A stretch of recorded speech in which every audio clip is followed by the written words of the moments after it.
जय श्री कृष्णा एवरीवन। आज हम जानते हैं कि जब मंगल फर्स्ट हाउस में वृश्चिक लग्न की कुंडली में होगा तो उसका क्या फल होगा।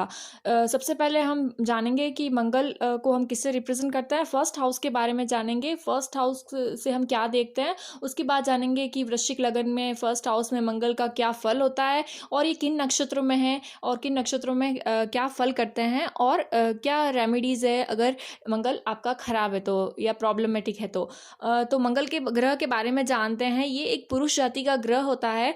ये जो ग्रह है वो अग्नि तत्व वाला ग्रह है, फायर एलिमेंट लिए हुए। वहीं पे रक्त वर्ण है, लाल कलर यानी कि रेड कलर का है और पित्त प्रकृति होती है इस ग्रह की। सबसे पहले बात करते हैं कि ये किस चीज़ को रिप्रेजेंट करता है। ये ग्रहों की श्रेणी में सेनापति को रिप्रेजेंट करता है। जिस प्रकार सूर्य राजा को रिप्रेजेंट करता है, चंद्रमा क्वीन को रिप्रेजेंट करता है, उसी प्रकार मंगल सेनापति बताता है। इसके जो तत्व होते हैं इस तरीके से एक एग्रेशन, रक्षा करने वाला रक्षक, उस तरह से आप देख सकते हैं। और पारिवारिक जीवन में जिस प्रकार सूर्य से हम पिता को देखते हैं, चंद्रमा से माता को देखते हैं, उसी प्रकार हम मंगल से भाई बहनों को देखते हैं। और ये भूमि पुत्र भी कहलाते हैं, पृथ्वी के पुत्र कहलाते हैं। और भगवान कार्तिकेय को भी इनसे रिलेट किया जाता है। दक्षिण दिशा के स्वामी माने जाते हैं मंगल। और एक बात और कि अंक ज्योतिष में नंबर 9 से 9 को मंगल का रिप्रेजेंटेशन माना जाता है। इस तरह से आप देख सकते हैं और जानते हैं कि इनके मंगल ग्रह के क्या ट्रेड्स होते हैं, क्या बताते हैं। ये बताते हैं कि व्यक्ति में कितना साहस होगा, कितना पराक्रम होगा। ये कॉन्फिडेंस, विल पावर को रिप्रेजेंट करते हैं। ये बताते हैं कि भूमि, ज़मीन के बारे में, कृषि का जो कृषि से रिलेटेड चीज़ें होती है उससे, और युद्ध, हिंसा, उपद्रव, इन सब से हम मंगल को देखते हैं। और जो घाव है, इंजरीज है, वो भी मंगल बताता है।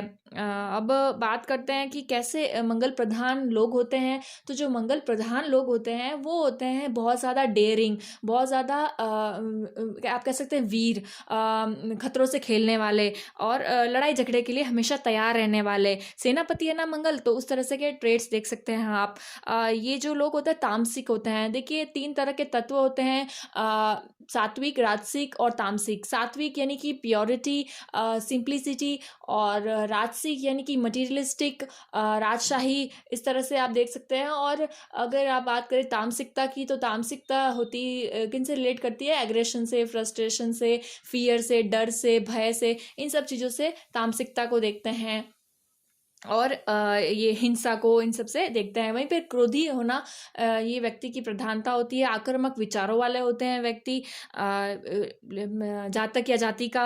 और ये शत्रु, उनको भय रहता है। अब साहस है, पराक्रम है, तो चैलेंज करेंगे। जब चैलेंज करेंगे तो ऑटोमेटिक शत्रु बना ही लेंगे, शत्रु बन ही जाते हैं। तो शत्रु से भय रहता है और शत्रु एक तरह से उनके बहुत ज़्यादा होते हैं। और अगर आप देखें करियर सेक्टर में, तो करियर सेक्टर पुलिस, सेना और इंजीनियरिंग का क्षेत्र या खेल का क्षेत्र, खिलाड़ी वगैरह ये देखे जाते हैं। कॉम्पिटिटिव होता है इनका एटीट्यूड। तो इस तरह से आप देख सकते हैं। और बात करते हैं हम फर्स्ट हाउस की। फर्स्ट हाउस से हम क्या रिप्रेजेंट करते हैं? फर्स्ट हाउस जो होता है वो होता है आपका जिसे हम लग्न कहते हैं, वो होता है आपका पर्सनैलिटी, आपका आउटर अपीयरेंस, बाहरी व्यक्तित्व, लुक्स कह सकते हैं। आप शरीर, आकृति, वर्ण और ये बुद्धि, यश, ये सब देखा जाता है। मान देखा जाता है, गुणत्व देखा जाता है। वहीं पे पेशेंस लेवल जो है, विवेक शक्ति, वो भी देखा जाता है फर्स्ट हाउस से। ना सिर्फ कि physical attributes but also psychological attributes, यानी व्यक्ति का स्वभाव, व्यक्ति का नेचर भी देखा जाता है।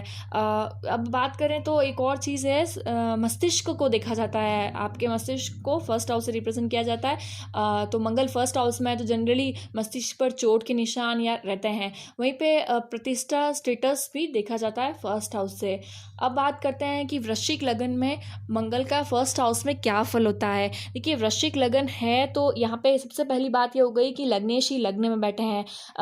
मंगल की 2 राशियां हैं, जैसे कि मेष और वृश्चिक। तो यहाँ पे 8 लिखा हुआ है, तो ये वृश्चिक राशि है। तो यहाँ पे लग्नेश लग्न में बैठे हैं। जब लग्नेश लग्न में होता है तो सबसे बड़ा यहाँ पे प्रभाव ये होता है कि व्यक्ति अपने आपको बनाता है, आप कह सकते हैं। चाहे स्त्री हो या पुरुष, वो सेल्फ मेड होते हैं।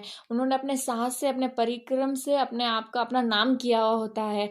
वो देश या कस्बे इसमें सम्मानित होते हैं। यदि मंगल उच्च ग्रह से, अच्छे ग्रह से दृष्ट हो, जैसे कि नवम भाव में बृहस्पति मंगल को देख रहा हो और अच्छे ग्रहों से दृष्ट हो, तो फिर उनका फल ठीक रहता है। लेकिन अगर शनि राहु केतु से दृष्ट हो, तो यहाँ पे ये नेगेटिव वे में भी फेमस हो सकते हैं।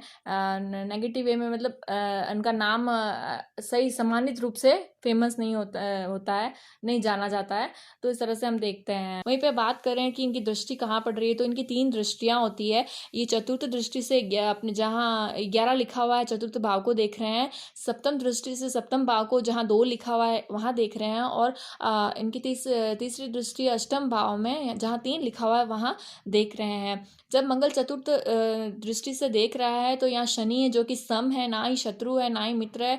तो यहाँ से एवरेज ही मिलेगा। यहाँ से हम भूमि भवन माता का भाव ये है, ये सब चीज़ें देखते हैं, वाहन भूमि भवन माता, तो यहाँ से एवरेज फल मिलेगा। और बात करते हैं सप्तम दृष्टि की, तो यहाँ पे सप्तम दृष्टि से हम मैरिज देखते हैं, लाइफ पार्टनर देखते हैं, और व्यवसाय कार्य के व्यवसाय पार्टनरशिप में व्यवसाय ये देखते हैं। तो अगर आप देख रहे हैं सप्तम भाव में दृष्टि पड़ रही है, लग्न में मंगल है, तो मांगलिक कहलाते हैं ऐसे लोग। और इन्हें विवाह भी मांगलिक से ही करना चाहिए। जिनकी कुंडली में कहीं फर्स्ट हाउस में मंगल हो, फोर्थ हाउस में हो, सेवन्थ हाउस में हो, एट्थ हाउस में हो या 12th हाउस में हो, अगर यहाँ पे पोजीशन में मंगल है सामने वाले की कुंडली में, तो आप कर सकते हैं विवाह। इससे दोनों ही मांगलिक हो गए और एक तरह से बैलेंस्ड हो गया। तो इस तरह से हम देख सकते हैं। अब बात करेंगे कि 8वीं दृष्टि से देख रहे हैं, ये यहाँ से भी चीज़ें एवरेज ही रहती है। व्यक्ति का विवाह बहुत सप्तम भाव की बात कर रही हूँ कि बहुत देर से होता है मांगलिक होने के कारण, और एवरेज चीज़ें ही देखी जाती है। अष्टम भाव की बात करें तो यहाँ पे आयु में वृद्धि होती है।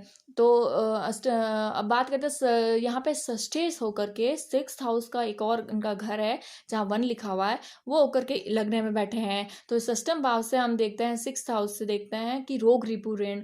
तो रोग जो होता है वो उनसे कभी कभार उनको अफेक्टेड होता है, लेकिन इनके शत्रु हार जाते हैं इनसे।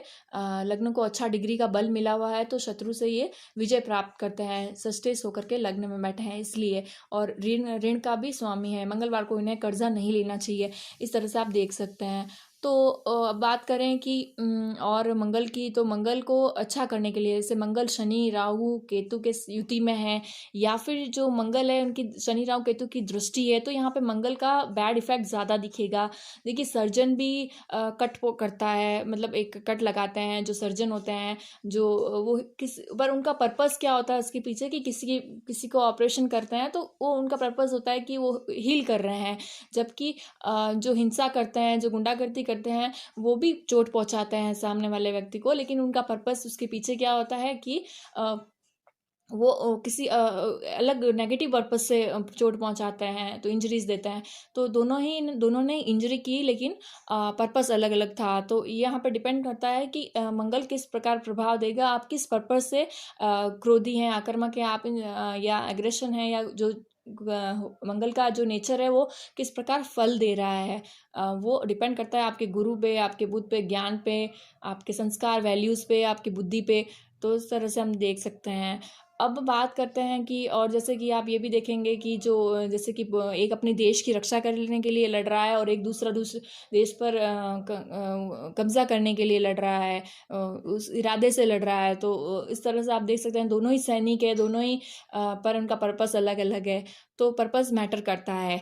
तो अपना मंगल अच्छा करने के लिए, एक अच्छा पर्पस लेने के लिए, अपना कैसी भी सिचुएशन हो, आप हनुमान चालीसा का पाठ, सुंदरकांड का पाठ और हनुमान स्तुति का पाठ करें। इससे क्या होता है कि बल बुद्धि विद्या देते हैं हनुमान जी। तो हनुमान जी ये बताते हैं कि आप अपनी बुद्धि का प्रयोग कैसे अच्छा करते हैं, आपका अपने बल का प्रयोग कैसे अच्छा करते हैं, आपको ऐसी बुद्धि देते हैं कि आप अपना बल का प्रयोग अच्छे से करें।